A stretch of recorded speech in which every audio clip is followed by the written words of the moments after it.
Well, there are a few things that I enjoy as much as spending the morning in the garden. Now it's windy and it's stormy out here, but as usual, I have a lot of tasks that I need to get done to keep this garden in good shape.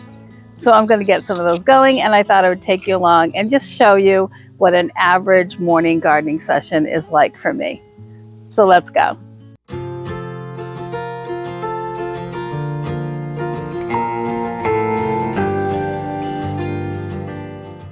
Hey everyone, it's Angela Allen. Welcome back to the Handmade Homestead and Garden. As I said in the intro, there's always a lot of small jobs and big jobs to do this time of year, and I need to get a few of them done. But I wanted to just point out the New Dawn roses are fully in bloom, and they will bloom like this for maybe about a month, and they'll slow down and kind of peter out, and then in a couple of months they will start blooming again for their second flush of roses. It won't be as much as this first time, but it's certainly always worth having some more roses. So we have a couple of tasks that we need to accomplish definitely today, and the first one is over at the asparagus bed.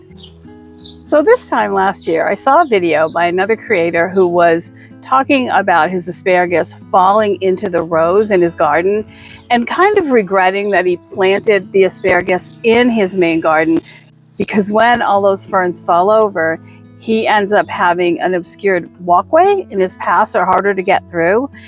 So I posted below that just a short little comment about what I do to keep that from being a problem in my garden. And there were so many people that responded positively to that I wanted to just show you that in this video. Now, my asparagus bed, you can see it behind me, is outside of my garden. I try to never put perennials in my garden. I only have one perennial plant in there, and that is a bronze fennel, and that stays in one clump. But other than that, I don't put perennials in my main vegetable garden. I plant them at other places outside. So there's my asparagus bed. And you can see it's just now going to fern. We've been harvesting asparagus all the way up to even just a few days ago. And then once the asparagus starts getting more and more spindly, that size, about the size of your pinky, once it's coming up and it's about this size, I leave those fronds. And I continue to harvest the bigger fronds for a little while. But I leave the skinny ones. I let those go all the way up into a fern, which is what you see behind me.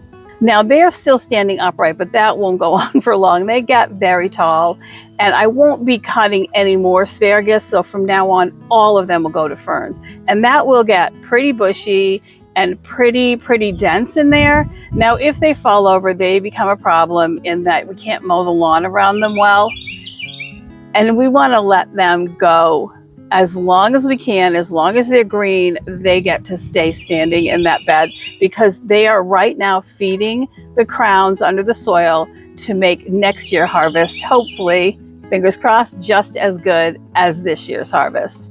So let me show you what I do. It's actually pretty simple. I actually take all of the ferns and I grab bunches of them, 3, 4, 5 of them, and I braid them together while they're young and green and malleable like this. They braid really easily. And I'll do that to all of them.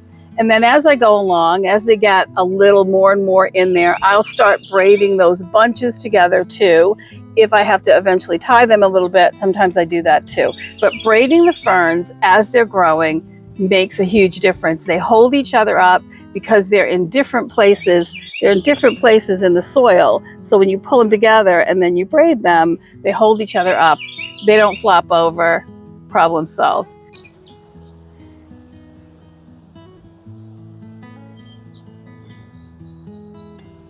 And here's my next task in the garden.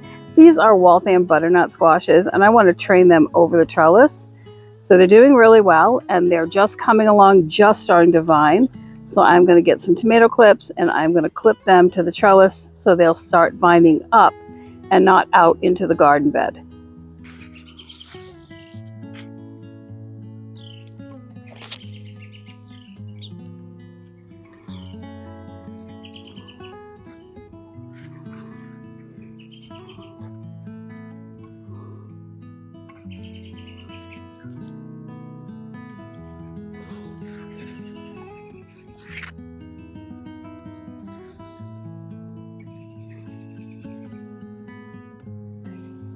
There, that was easy enough. And sometimes the best way to handle that is just to pull the leaves through to this side of the trellis for now, because they're not quite big enough, some of them, to be able to put a clip on them, but that will get them started in the right direction.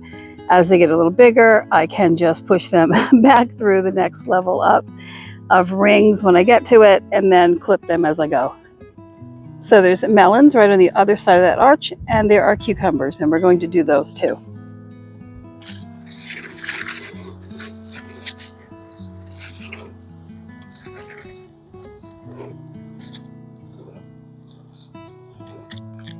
This row back here has a lot of weeds. In the back over here, these are all carrots going down. And then this side all the way down is all of my basil. And there's about 5 kinds of basil in there. But there are also a lot of little weeds, and I'm gonna grab those right now.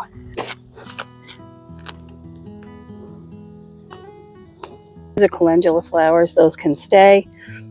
I don't expect to get every weed out of here, but we'll just get some of them. It is about to rain, so I've got that in my mind to get some of this done and get out of here. I do have a lot of nasturtiums planted in here in the front and other flowers.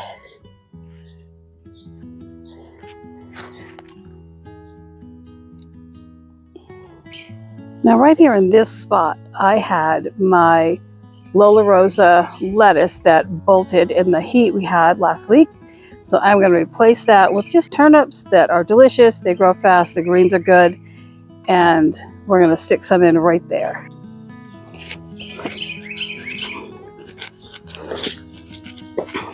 Now this is my favorite garden tool. Everybody has their own favorites. This is a Korean garden hoe. This one is a hand-forged steel, and I've had it for a number of years, and it just keeps getting better. I mean, there's really, literally nothing bad to say about this garden tool. It digs really well. It can give you a great planting pocket. It can weed. The tip is very narrow. It can weed. It's done really well for me. I think I have one linked down below in my Amazon shop. You can check that out. Not very expensive, but they literally last forever. All right, this is just a stump left from the lettuce. I do leave roots in over the fall, but right now I need that spot for a turnip, so it's gonna go. There's no prepping to do with my soil other than scattering the seeds. And I am a chaos gardener by heart. I like things to be all kind of blended in together. I think it looks best. So I'm just gonna take a few seeds, and I'm just gonna make sure I don't put too many because I want them to have some room. But at the same time, I am going to thin any crowding, and those thinnings will just eat in salad, and then I'll leave whatever remaining bulbs are there. As usual for me, this is a golden ball turnip, the package, but I have a mixture of white, gold, and purple turnips in this bag. Those of you that follow me know that I like to mix varieties together because I like that, not just the surprise of seeing what comes up, but the different flavors and the varieties just look really nice in the salad bowl or in the cooking pot or on your plate. They have different nutrition profiles sometimes, or slightly different. And I like the surprise. These are my carrots over here. My carrot bed right here next door. They're doing pretty well. I'm not sure when I should start pulling, but let's just pull one. Well, that is quite an interesting carrot. What do you think? It's pretty funny. Well, that's okay. We'll just bring it in and have it in something for lunch, maybe. Most of these, they are not ready yet. You can see by the neck. I have different colored carrots. Again, this is me and my mixing stuff. You can see this here is a yellow carrot, and this one is an orange carrot. But these aren't ready yet, so we're just going to leave them. They're good. I'm sorry I did that.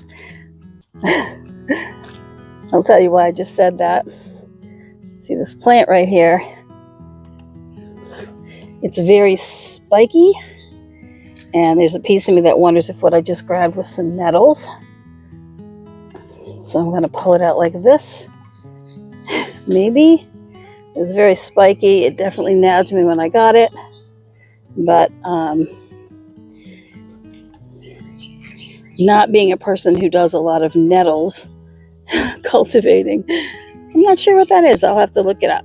But so far my fingers don't hurt, but I've had nettle on my legs before, and it's a bugger. So we'll see. We'll see in a few minutes. Well, that definitely wasn't nettles because I have no stinging going on in my hands at all. So I'm good. On to the next spot.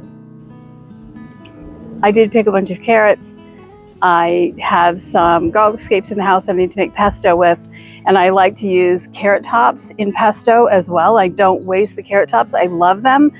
I dehydrate them all, and I use them in place of parsley during the winter in soups and stews and as a garnish too. So I pulled a whole handful of carrots. I'm going to bring those in. They turned out to be pretty good size, so I'm good for that. They're Danvers, so they're not going to get super long, but they came pretty good. A couple are a little wonky like that first one you saw because I do plant them really close. Again, I chaos sow my seeds and see what happens.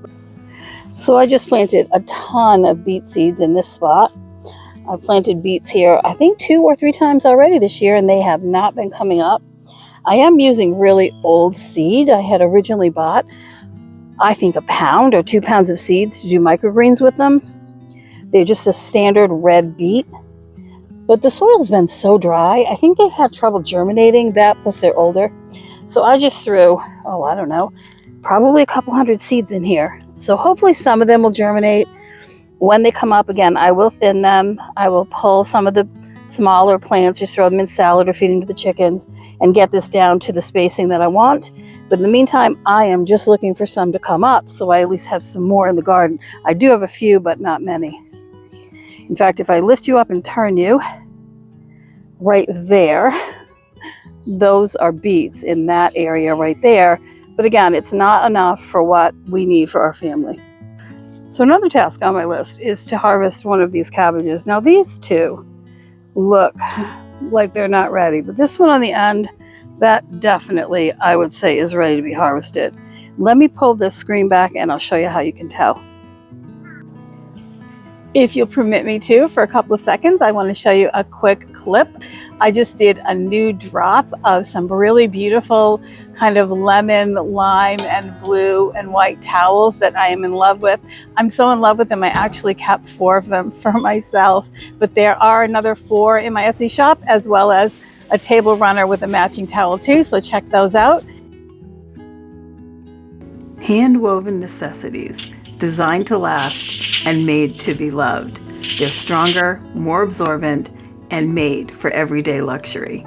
If you haven't made the switch to hand-woven towels, this is definitely your signal.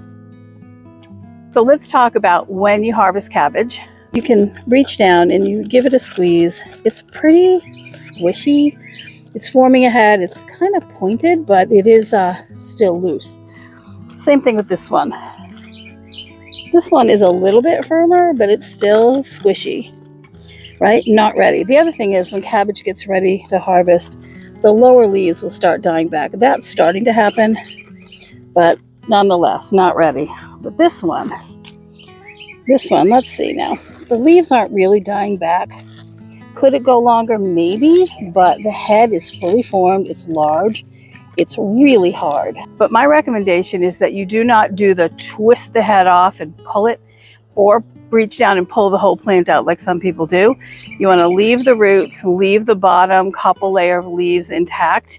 And if you do that and you leave them in the ground, cabbage more often than not will form a couple of smaller heads, and they'll get, maybe this big, the size of your fist, maybe a little bit bigger, maybe 1/3 or 1/2 the size of a regular head of cabbage. So it's worth leaving them in the ground for that, unless you need the space to plant something else, and then of course pull them and replant. So let's harvest this head of cabbage so we can get that done too.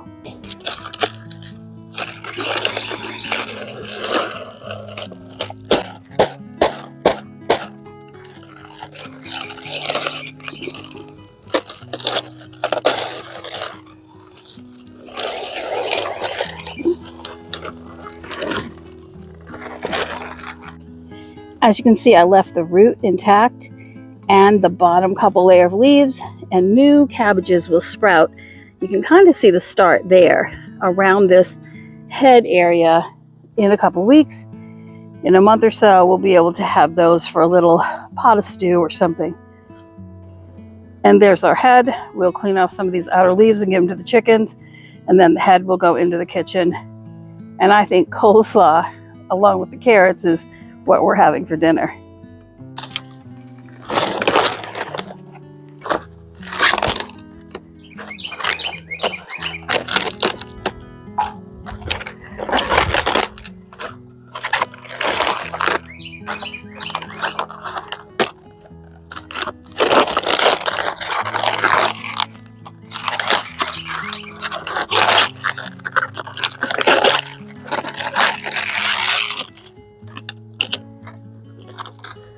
There we go. And because I grow all of my brassicas under insect netting, there's not a bug on it. Not a bug in it, and it's perfect. This is a Golden Acre cabbage, by the way. One of my favorites. Now let's go give these to the chickens and make them happy too. Come on, girls.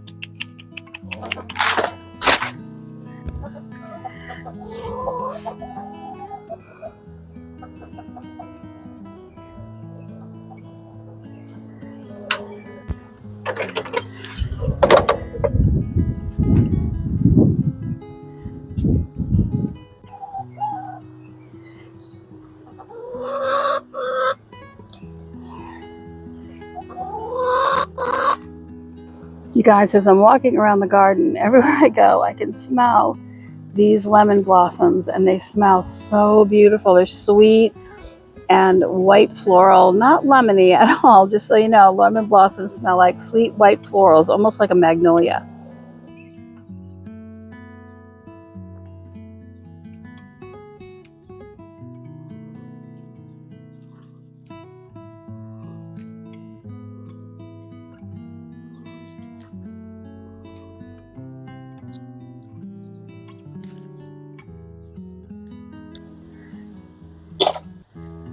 So let's go over there, pick some of those green onions, and then I think we'll be all set. Now I use green onions like this a lot, like chives. I just start pulling them up, and I take them in, and I will chop them up in a bowl with some other herbs, and those will become an herb blend that I sprinkle all over food for the next several days. Now some of these I do break off because I don't want to pull them all out, but some of them I just pull out because that helps thin the plants too. These are bunching onions, so they are made to grow close together. I think that's enough for today, and we are all ready. Well, thank you for spending some time with me today while I got some of my tasks done out in the garden. There's at least a million more for me to do, but it is starting to rain, so I'm gonna take my cabbage and my peas and my carrots and my green onions into the house and make Mike some lunch. If you find this content helpful, don't forget to like and subscribe. It helps so much with the algorithm, and we are actively trying to grow this channel.